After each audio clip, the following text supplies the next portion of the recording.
So let's just alliterate exactly what you do here for people. Yeah. So if I was to have a restaurant, for example, and it goes up in smoke, then I have to try and deal with all the insurance claims, with the builders, with everything to try and get all that moving in. This is where you step in, isn't it? Yeah, absolutely. And you can come and help me out, so I don't have to deal with all that rubbish. Yeah, absolutely. Well, I mean, we worked for a restaurateur in Billericay a couple of years ago who had exactly that.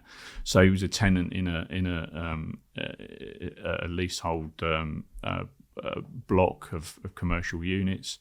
The third floor flooded, went down to second, first into his restaurant, flooded his kitchen, flooded his restaurant. That was just going into lockdown at the time. However, it's still a massive issue. Now, had he been fully trading at that time as well, the additional complication was that he wouldn't have been able to operate. That essentially had been shut. So you're looking at loss of business. Now, how you articulate and file and manage a loss of business claim, no one would know, because you unless you've done it, you wouldn't know it.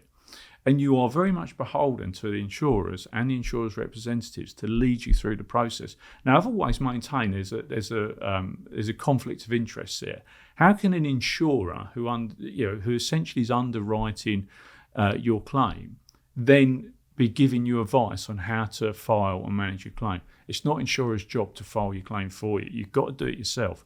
And if you're not in a position to do it, as many people aren't, you should be getting advice and should be getting guidance. And it's quite easy to mess it up as well, isn't it? And to not, it is. If you don't do that paperwork properly, that insurance ain't going to pay you out, is it? Yeah, the worst case scenario is if you say something that's not material to the claim, all right, but it may be material to policy cover in some way, in some description, then your claim could be repudiated. So it's really important that you know what to say and what not to say. And that's not being distrustful or untruthful. That's just answering the question, and that gets done, this. I know the business that you're talking about. Yeah.